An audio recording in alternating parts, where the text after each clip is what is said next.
Hi friend, good morning सगळ्यांना. तो शुभ सकाळ सगळ्यांना. Good morning. इंग्लिश मराठी कुणाला येत नसेल त्यांना सगळ्यांना गुड मॉर्निंग.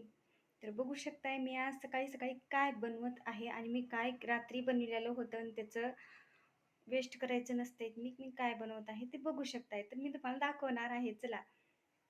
तर हाय मित्रांनो, सकाळी सकाळी मुलं सकाळी 7:30ला शाळेमध्ये जातात, त्याच्यामुळे मला नाश्ता बनवावा लागत असते. तर मी रात्री थोडंसं बेसन केलं होतं, म्हणजे सगळ्यांनाच बेसन केलं होतं. तर मी माझं बेसन थोडंसं उरलेलं होतं. तर त्या बेसनाचं मी काय बनवले बघू शकताय. तर ह्याच्यामध्ये थोडंसं गव्हाचं पीठ, जिरा, ओवा, मीठ, थोडंसं मिरचू घालून आपल्याला त्याच बेसनामध्ये ह्याला चांगलं मळून घ्यायचं आहे. आणि मळून घेऊन बघू शकताय आपण हे छोट्या छोट्या आपण पुऱ्या करून तेलामध्ये छान तळू शकते. तर माझं टिफिन झालेलं आहे. मुलं शाळेत जाऊन बसले. तर मी तुम्हाला आता व्हिडिओ दाखवत आहे मी सगळं झाल्यानंतर, कारण की सकाळी सकाळी होत नाही ना व्हिडिओ दाखवायचं, हे करायचं, काढायचं.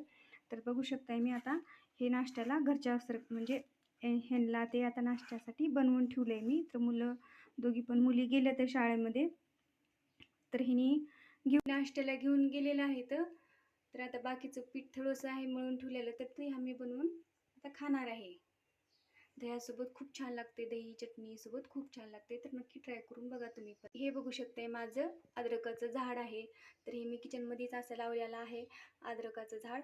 तर हे इतकं मोठं झालेलं आहे. तर मी अजून ह्याला काढलेलं नाही आहे, पण असं मी शोसाठी म्हणून ठेवलेलं आहे त्याला. तर तुम्हाला बी घरासाठी शो करायचा असेल तर असं अद्रक एखादं पुरवू शकताय, मध्ये छान कुंडीमध्ये दिसून येईल. किचनमध्ये लावलेलं आहे माझं हे. बघू शकता ही व्हिडिओच्या चक्करमध्ये माझी पुरी इतकी जळालेली आहे. तर ही असंच फेकलं जाईल माझी पुरी. तर ह्याला कोणी खाणार नाही. तर हे असा वेस्ट होत असते कधी कधी काय काय पण. म्हणून तुम्ही लाईक सपोर्ट करत जावा ह्या पुरीसाठी, तर कमीत कमी वेस्ट गेलेल्या.